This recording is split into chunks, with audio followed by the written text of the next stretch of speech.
Hello and welcome to Free Grace International's podcast. I'm here with special guest Frank Carmical. Frank, welcome. Great to be here. Yeah, so Frank is an author, and he wrote, I guess I'd like to say a little bit about the book that you wrote that kind of inspired me. I've actually got a copy here, and I have to hold it delicately, but this is a book called The Omega Reunion, and this is a really special book to me because for a lot of years I wanted to write fiction. I had written some fiction. It was about 10, 15 years ago. I had written some fiction, but I wanted to get into writing fiction from kind of a dispensational, very Christian standpoint, but nobody was doing it. And I was talking to a friend one day, and he said, "You've got to read this book called The Omega Reunion." So I got a hold of it. I read it, and I was just like, it was like a green light to me. It's like, wow, somebody's done this. This is a whole thing. So tell us a bit about, first, your inspiration with the book, but also what is the book? What's the concept? It's great to be here, and I just want to say hello to all of you who are the regulars out there. I went to Dallas Seminary to work on my master's degree, and I had a major in apologetics with Dr. Norman Geisler, who I believe was one of the two greatest apologists, defenders of the Christian faith in the 20th century, the other one being C.S. Lewis. And Dr. Geisler had a lot of Lewis in him, and I have a lot of Lewis in me from having read and loved it. So any of you are C.S. Lewis fans, you will know what we're talking about. But I did all this study, and I thought, well, wouldn't it be great if someone did what like Lewis did with Narnia and with the Space Trilogy, but more up to date? Okay. And so I started initially to write a play for my youth group at church. We did a number of dramas that I'd written, and so then I did that with the purpose of I wanted to turn it into a novel or a trilogy of novels. And so I worked on that for a couple of years, finished the seminary, and then I thought, well, is anybody ever going to believe this? Will anybody buy it? Will anybody read it? So I thought, well, hey, why don't I do like an appetizer? Yeah. Just a little short version of that. So that's how I did the Omega Reunion. Yeah. Just as a trial. I never intended to publish it.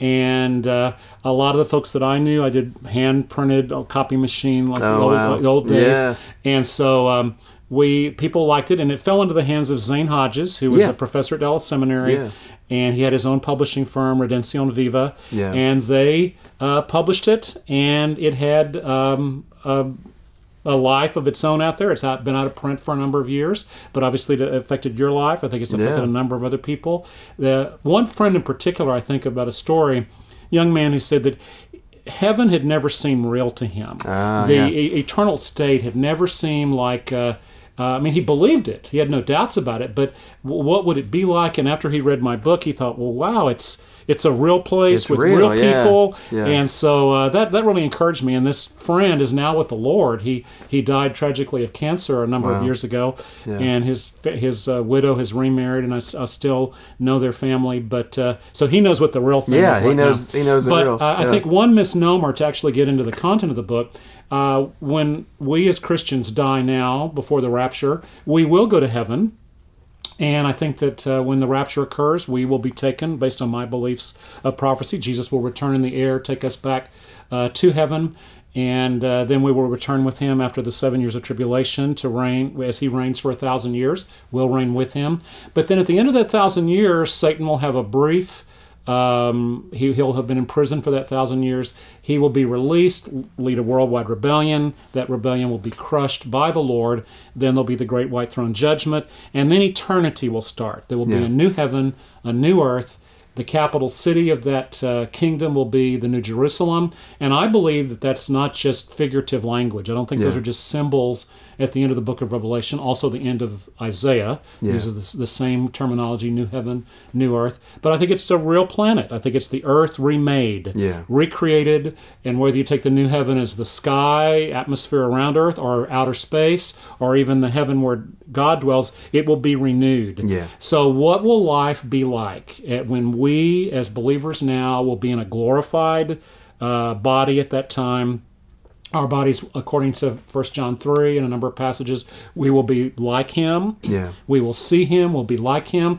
And so what will that be like for us, looking back on history now, all the mistakes we've made, also the triumphs that we've had in the Lord. So all of that is woven into this book, but in a fictional retelling set 150,000 years after the millennium. And so that's where I went with that. What I love about this book that it's so personal. It's following an individual character who has her own. She's trying to get somewhere on time. She's got she's a journalist. She's trying to get to a very important place, a very important meeting, and that's kind of the vehicle you use to sort of weave her through the world, where we get to meet some famous characters from history, but we also get to, I think one of my favorite scenes in it is this scene where they're on a spaceship, which you're thinking, wait, what? There's spaceships? It's on a spaceship, and they're flying over, what did you call it, Gehenna? Right. And they're kind of having this discussion about what's going on down there, but they're looking up to the new heaven. It's like some of the aspects you love from Star Trek or Star Wars mixed with a future reality. I guess I would call it like potential reality. And when I say potential, I mean we believe it will happen. We don't know exactly what it'll look like, but I think what you've written in this book is a great explanation of the prophetic material we have in Scripture. So maybe talk a little bit about extrapolation of that's a good word for it. Yes. So talk a little bit about the process of, like, how do you take prophetic material in Scripture and then move it into the narrative? How does that work for you? Well, I think you've already done that with your book, For the Sake of the King. Yeah, a little bit. That's set in the millennium, the 1,000-year reign of Christ. But basically, I started with, what does the Bible teach? What is clear in the Scriptures? And again, from our point of view, that there's this sequence of events: the rapture, the tribulation, the 1,000-year reign called the millennium, then the eternal state, new heaven, new earth, New Jerusalem, starting with that, plus a number of other prophecies, Old Testament and New Testament. Then, as I mentioned earlier, what will we be like as glorified people? Jesus, after his resurrection, he could do things that he did not do before. Yeah. Now, on the Transfiguration, his body and face shined, his clothes shined on the Mount of Transfiguration, but only Peter, James, and John saw that. But then, after he arose from the dead, he could enter a locked room without opening the door. So did he dematerialize on one side, to use sort of sci-fi terminology, and rematerialize on the other side? Did he beam over, to use the Star Trek terminology? But he could still eat.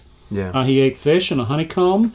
So he had some parts that were like before. He had scars in his body, and that's also a very prominent theme in the Omega Reunion and in the trilogy of novels that I want to write, that the famous phrase that the scars of old Earth are the beauty marks of new Earth. That's cool. And so, because again, if like John the Baptist was beheaded, will he still have a scar on his neck? But then it would be a thing of honor rather than a thing of shame. So just beginning to pick up on where the Bible is, and then what would it be like for us to be there, to see Jesus face to face, to see the angels, to see this new earth that's perfect, with no more sea, so there'd be no oceans.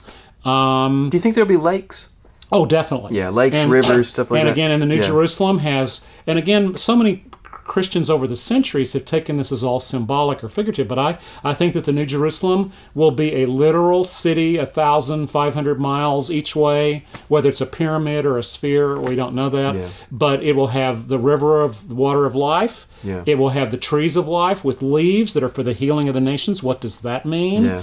With fruit, 12 kinds of fruit, one for each month, streets of gold, gates of pearl, foundations of precious stones. I take all of that personally, that's going to be a real city with, gigantic pearls, but gold, not like any gold we've ever seen. So the monetary value of that future kingdom will be so different from now, because gold is the most precious metal that we have, and yet it's just a building material there. It's like asphalt. And yes, exactly. And diamonds, which are probably the most precious stone we have, are just a foundation to this city. So what would the reality be like if that's it? And what would the food be like? What would the customs? What kind of clothes would they wear? So for the last 40 years, I've been weaving this into this magnum opus. I was just thinking, magnum opus is probably the word for it. But again, for the purpose of helping people, all of us Christians, to visualize in a fictional way what that will be like. And then for someone who's not a Christian yet, to perhaps whet their appetite and to say, hey, that's something I might like to be part of. And so and then it's got an apologetic slant to it to defend the faith, because this trilogy of books will answer the questions of why does God allow evil and suffering? Why is there a hell?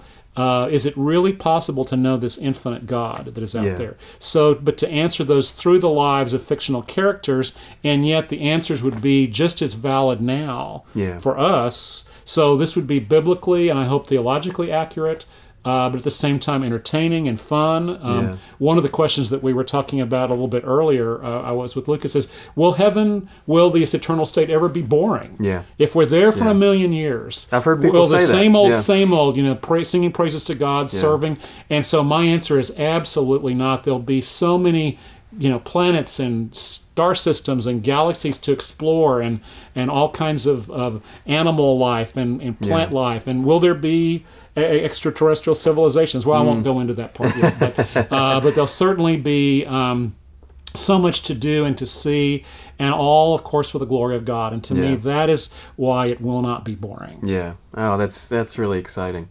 Well, so you wrote the original, I guess we might call it a novella. The Omega Reunion. You wrote that around 85, 1986. 85, 86, And so you released that then, but the way you're talking, Frank, sounds like you might be working on something new. That's this project of 40 years.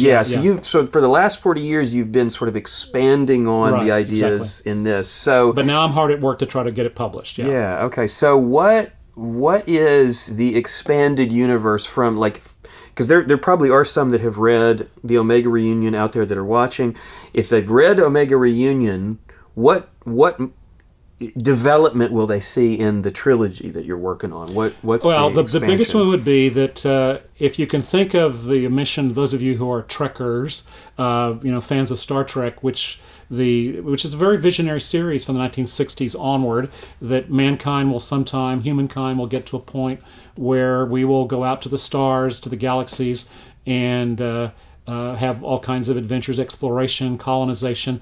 But I would say for the universe that I'm created of, the kingdom of God, can all of that take place for God's glory, to go out to even to the very edge of our known universe, which is the latest Hubble and other telescopic photographs with these super clear photos of stars and galaxies show it's even bigger than we've ever thought it would be. Again, so it's the full kingdom-wide, but also some very personal stories of the 7 main characters, and they will have some adventures along the way. So first book, meeting famous believers of history like Fanny Crosby, who will no longer be blind. And then, but in the second book, taking a journey into hell and meeting infamous unbelievers who will also have lessons to teach. You remember C.S. Lewis did a little novella called The Great Divorce. Very interesting. But he did it more like, I think, as a parable, but mine would be much more realistic. And then the final book, the main character, the protagonist, meets a lot of the famous angels of history, not just Michael and Gabriel, but some that we've never known. And so opens up with some insights from Thomas Aquinas, who did a lot of work on angelology. And then finally, in the final book, he sees God face to face. And so we meet Jesus in book 1, who's king of this universe, but the invisible, triune God the Father, to be able to see that what was called the beatific vision in medieval theology and today too. So that's just a little bit of what would be happening. I feel like I've heard this over the years, that there'll be people that if I ever start talking about heaven and things to come as if they're real, people don't have a concept of that. Like, especially if we talk about things that are just so mundane for today, like, for instance, what would the economy be like in the kingdom to come, or what would the building materials be like, or how does construction work? Most people just kind of start to feel a little uncomfortable with that because they don't think of their future eternity as this tangible thing. But it feels like you're trying to teach something different. Like, how would you define that? Well, one of my very close friends who knows a little bit about what this goes on, he sort of sarcastically but also playfully said it sounds like the Amish meets 2001: A Space Odyssey. And so, but good. Again, I mean, we can learn a lot from the Amish because they make their own clothes. They build their own buildings from scratch. They make their own horse-drawn carriages. They don't use motorized vehicles. They don't even use buttons. They don't, or snaps. They have I forget what they're called, but to fasten their clothes. So if you lived in this eternal future, why would it be necessary to have a factory to make garments with assembly line anymore? What if all the garments were handmade? And if you took 10 years to make a shirt or a dress, but you made it the very best that you could, what would there be to stop you? And so, and there'll be animals in these books that are friendly and tame, and at least, certainly from our point of view. And so there would not be this tension between humans and animals like there often is now. And so horse-drawn carriages and covered wagons will come back. That's pretty fun. And so, or if someone is a potter, to spend 20 years making a vase or vase. Or pot, you could take great pride in your work. Or for someone who's an artist, a composer to compose a symphony, or an artist to paint a painting, or a sculptor to create a sculpture, and to take years to do it, and to really have pride in your work, but no hurry. So those are some of the things that have gone through my mind in creating this future universe. Yeah, boy, I love that. Yeah, I mean, if you're going to live forever, you could take time with your art. Maybe we wouldn't worry about finishing a manuscript. You just say, hey, maybe it takes 100 years. That brings up something else. No more printing of books. Just like before the invention of printing in 1440 with the Gutenberg printing press, that all the books will be hand copied. Wow. So the beautiful illuminated manuscripts of not just Christian but also Muslims in the Middle Ages, and so a return to that. Yeah, that's interesting. So it feels like it might fit into a couple of genres when you finish it. It feels like there might be some sci-fi aspects in the galactic universe, but it sounds like there might also be some fantasy elements in a sense. I would be careful in using fantasy in the sense that I prefer it to be maybe fantastic from our point of view, but I tend to look on fantasy as perhaps like in the bad sense, the werewolves and goblins. Yeah, so it wouldn't have that. Vampires, so it wouldn't have those. Maybe historical or something. I don't know. But what I would call it is realistic fiction. Yeah. That for me, that just because that future kingdom and universe will be real, solid, there will be histories. There will be people living out their lives. So I want to tie it as to reality as much as possible. Yeah. With what would the food be like? And so of course here's a very interesting thing: no more meat, because they won't be death. That, yeah. And so, certainly for all of you who are vegetarian or vegan, you would say, yay! Yeah. But certainly, as we know, with eggplant parmesan, and there's all these wonderful alternatives to meat recipes. Yeah. So I think that cooking could achieve a real... and of course, since Jesus ate in his glorified body, I don't see there's any reason why we could not in our glorified body as well. Yeah, well, and who knows? Maybe there'll be a high-yield protein plant that's very much like meat for those meat lovers out there. Exactly, and we're moving that direction anyway in society. I saw the meatless burgers and things. I saw recently that there's a non-meat 3D printer that's printing steaks in, I think it was in Israel actually. It's like this, printer. It's like, wow, I don't know if that counts as vegetarian or not, but well, I'm really excited about this, Frank. I think you're doing something unique. That there's Christian writers out there doing fiction, but very few people working in the future kingdom, either millennial or eternal state, and even fewer who are coming from the perspective that you are, which is that Scripture is to be trusted, and that God really has this tangible plan, and it's not all allegorical. It's so I'm so excited that it's out there, and we're just really looking forward to what you produce next. And I'll say this for those that are watching, this book is a little hard to find.